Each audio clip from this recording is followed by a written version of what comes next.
Okay, so Goosebumps Horrorland, The Scream of the Haunted Mask by RL Stine, and this is book 4 in the Horrorland series. Okay. The Haunted Theater presents 5 stars. I predict a hit. A quote by Madame Doom. Mondo the Magical, now appearing and disappearing. Enter horrorland.com.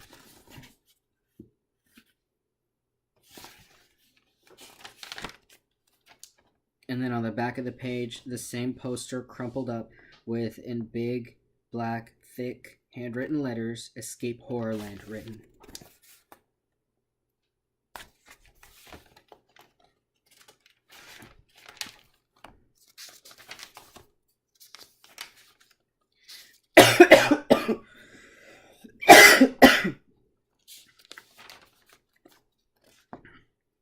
Chapter 1. I clicked on the basement light. Then I gripped the iron banister and took a step down. The stair creaked beneath me. It sounded like a squeaking mouse. I took another step, squinting into the yellow light. The cold stairs chilled my bare feet. I lifted my long nightshirt so I wouldn't trip over it as I made my way down. In sleep, my straight brown hair had fallen over my face. I brushed it back over my shoulders. My hand trembled with fear. I heard a hum in the basement as the furnace clicked on. Another stair squeaked beneath me. I stopped halfway down. What am I doing? Did I say the words out loud, or did I only think them? Why was I creeping down to the basement in the middle of the night? It wasn't my idea. I didn't want to do it. I was being pulled against my will. Carly Beth, Carly Beth. As if the terrifying mask was calling my name. The ugly haunted mask that tried to ruin my life, tried to destroy my brain, tried to turn me evil. Now, as mentioned before, these books in the Horrorland series that each stand within themselves only, they often are a part of their own independent series as well. This one is, I'm not going to tell you what number, but there are books with this theme beforehand. So this is like a trilogy as well, I think. So, but basically this mask tried to take over Carly Beth's body, and she got it off using the symbol of love. A statue of her mom had made expressing love. So that, just to give you some backstory, even though it doesn't really make too much of a difference. And now it was calling me, forcing me down the stairs and across the cold basement floor. Carly Beth, Carly Beth. I knew I wasn't dreaming. My fright was too real. I switched on the ceiling light. It glowed off the bright red vinyl chairs and couch in our playroom. I grabbed the edge of the ping pong table. I tried to stop myself, tried to hold myself back. But the pull of the mask was too strong. I suddenly felt so weak and tiny, like a piece of dust caught in a powerful vacuum cleaner. My hands flew off the table. I stumbled forward, my toes tangling in the strands of the white shag rug. My horse posters. The red wall clock. My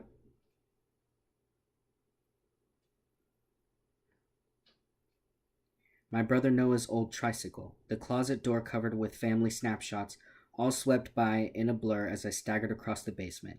To the storage room against the far wall. To the mountain of cartons and old furniture and piles of baby toys and old clothes and magazines.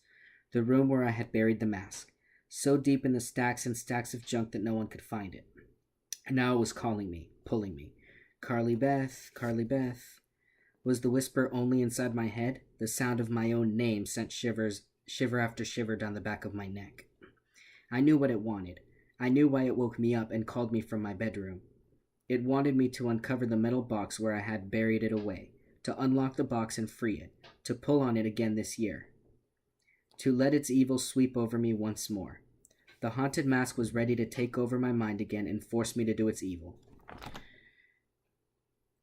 Never mind, it should be illustrated again in this book. The haunted mask was ready to take over my mind again and force me to do its evil. I couldn't let that happen. I would never let that happen again. But here I was, stepped into the dark storage room, squinting at the piles of cartons and old furniture. Here I was, unable to fight it. My legs trembled as I lifted the first box. Shivering in my thin nightshirt, I pulled the heavy carton off the pile and set it down beside me. Then I reached for the next carton. I can't stop myself. My voice came out in a choked whisper. I wanted to turn away. I wanted to run. Instead, I bent and pulled the metal box out from its hiding place. An old black box with a heavy clasp. I let out a gasp. The box felt warm. What was I doing? Why couldn't I stop my hands? My heart skipped a beat. I made a choking sound as I unlocked the box and lifted the lid. Folded inside the box, the mask let off a green glow. I gaped at the 2 crooked rows of fangs. The fat, rubbery lips grinned at me. Stop, Carly Beth, stop. Don't do it, I pleaded with myself. But I was no longer in control. I wrapped one hand around the bumpy, bald head of the mask and lifted it from the box. Oh, a groan escaped my throat. The mask felt like human flesh. The pointed chin bobbed up and down. The rubbery lips made a bub-bub-bub sound as they rubbed together. I couldn't breathe. My chest felt ready to burst. I let the box fall to the floor and raised the ugly mask high over my head. The sunken eye holes grew wider. The worm-like lips made their bub-bub-bub sound. The basement cold wrapped around me. I could feel my muscles tighten.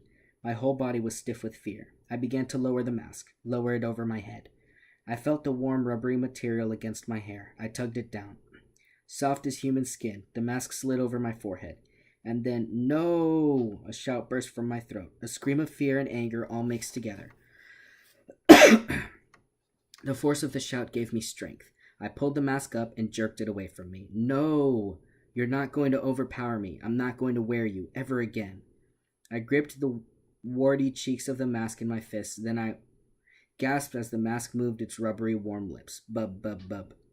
The lips parted and the fangs tilted up, and the haunted mask opened its mouth in a long, deafening scream. Chapter 2.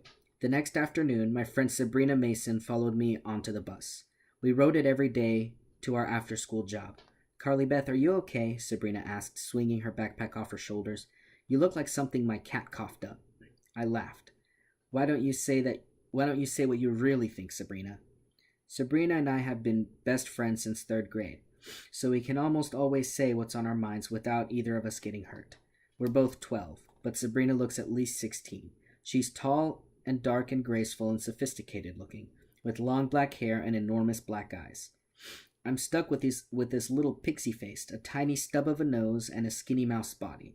I'm actually a month older than Sabrina, but people think I'm her younger sister. The bus started up with a bump. Sabrina and I spilled headfirst into the nearest seats. We dropped our backpacks on the floor in front of us. Sabrina began to tie her hair back in a ponytail. She turned to me. So, let me guess. You were up all night thinking about Gary Stedman. Huh? I gave her shoulder a hard shove. Hello, Earth calling Sabrina. I don't have a crush on Gary Stedman.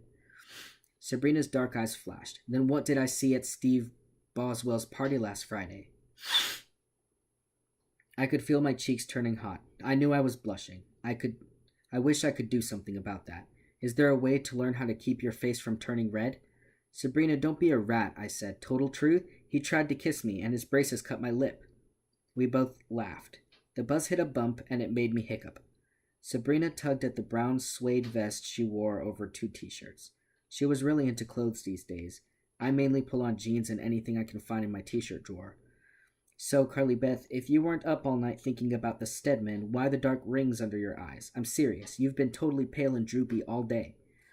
I sighed and stared out the stained bus window. The sidewalks were covered with a deep blanket of brown leaves scuttling in the wind.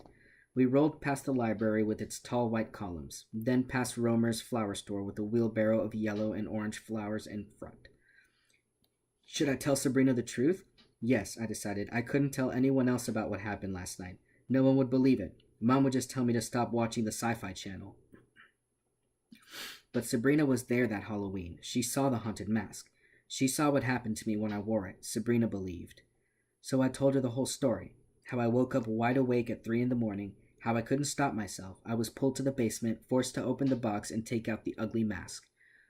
Speaking in a hushed voice, I told her how I started to pull it down over my head, and how I finally found the strength to rip it off and shove it away. My voice trembled as I told Sabrina how it took all my strength to stuff the screaming mask back into its box. box. It didn't stop screaming until I closed the box tight, and by the time I went upstairs, it was almost time to get ready for school. I was breathing hard when I finished telling Sabrina the story, and I could feel that my face was still bright red. Sabrina had her hand on my arm. She shook her head. "Listen to me, Carly Beth," she whispered. "You have to get that mask out of your house. You are really scaring me." I swallowed. My mouth suddenly felt very dry. "But where can I take it?" I asked. "I don't want anyone to find it." "Take it anywhere," Sabrina said, squeezing my arms. "Bury it in the woods. Throw it in the river." "But what if it floats?" I said. "What if someone fishes it out and puts it on? I can't let that happen to anyone else, Sabrina. It's too horrifying.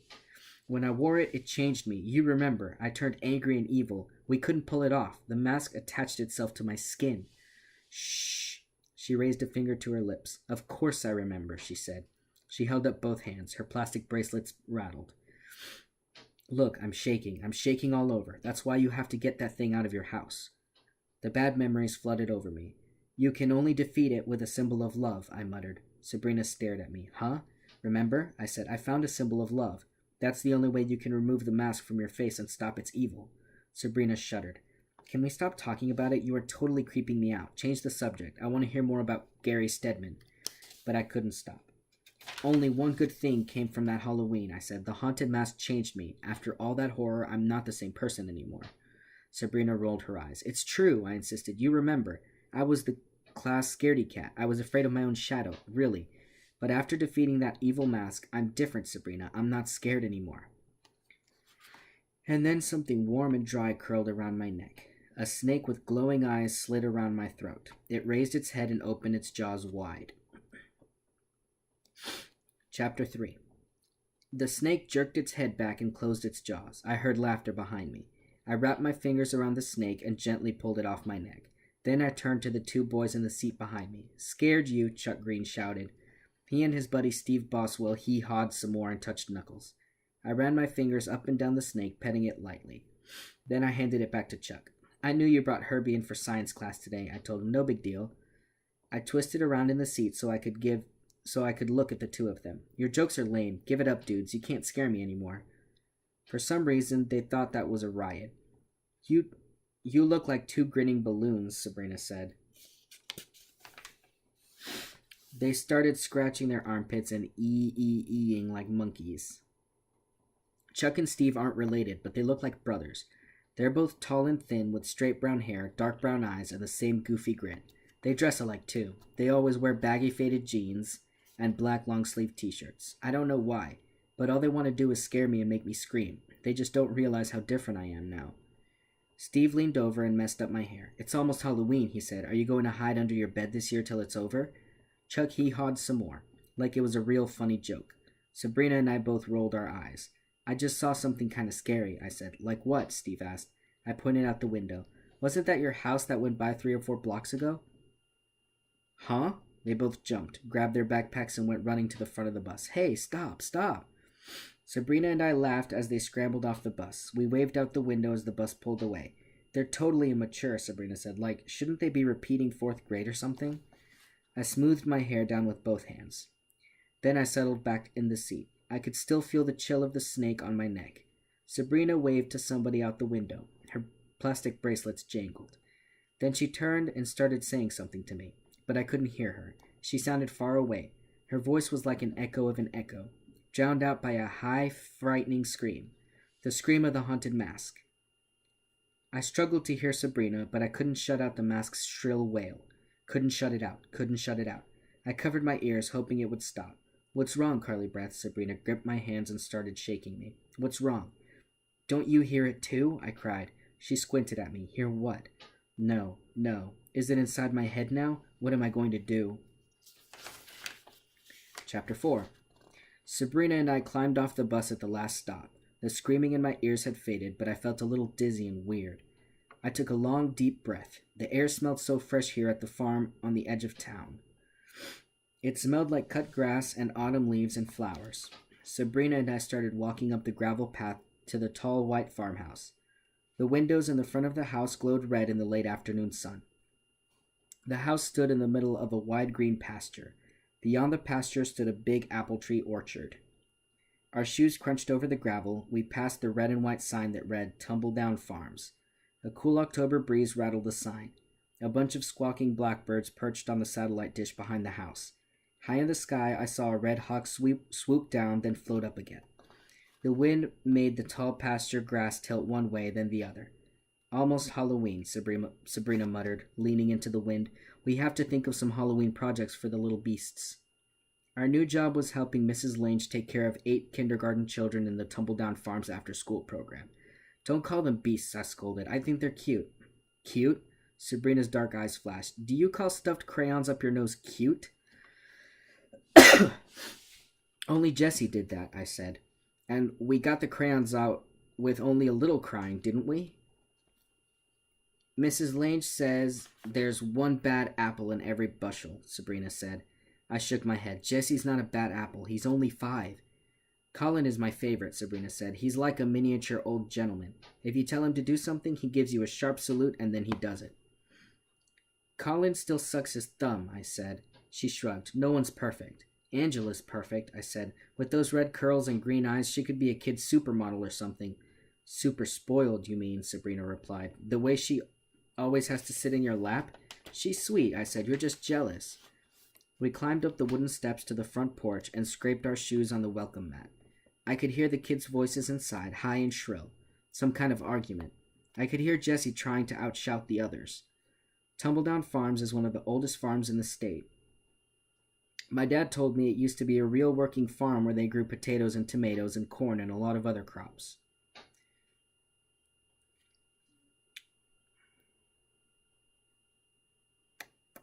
Where was I? Oh, but the farm family sold it and moved away a long time ago. Now it's a place people go to on the weekends, almost like a theme park. There's the apple orchard, a petting zoo, 2 restaurants, an art gallery, a big souvenir shop, hay rides, and a kids club. I pushed open the door and we stepped into the front room. Warm air washed over my face. I took a deep breath. The house smelled like chocolate. Mrs. Lange always bakes cookies on Fridays. Gimme it, I heard Jessie shouting from the playroom. Sabrina and I tossed our coats and backpacks down on the bench near the door and hurried to the playroom. The first thing I saw was Angela sitting at the art table, crying. An overturned cup in front of her.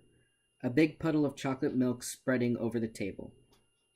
I turned to the window and saw Jessie and Harmony having an angry tug-of-war with a red plastic frisbee.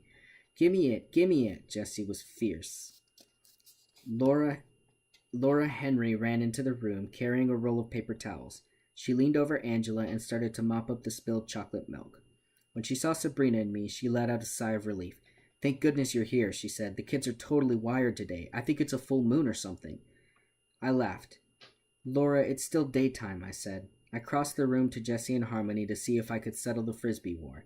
Sabrina carried some tissues over to Howard, who was screaming that he had to blow his nose. Where's Mrs. Lange? I asked. She had a problem at one of the restaurants, Laura replied. She left me in charge. She blew a strand of hair off her forehead, but then things got out of control. Laura is 12, our age. She is short and thin and has very pale white skin, silvery gray eyes, and long tangles of white blonde hair that she's constantly pushing back or untangling or twisting around her fingers. Today she wore a short denim shirt over black leggings and a red and white tumble-down farm sweatshirt with the sleeves rolled up on her elbows. Laura doesn't go to our school. She goes to a private school. I think she lives close to the farm. She helps Mrs. Lange with the after-school program and a lot of other chores. She's kind of hard to get to know. I think she's very shy. I took the frisbee from Jessie and Harmony and swung it behind my back. No frisbee in the house, I said. Let's do something else, okay? Harmony spun away to join Angela in the art table. Jessie took a step back. Suddenly his eyes went wide and his mouth twisted in horror. He pointed up at me. Your face, he cried. Carly Beth, your face. Why is it so ugly? I let out a gasp. What was he staring at? The mask? How could that be?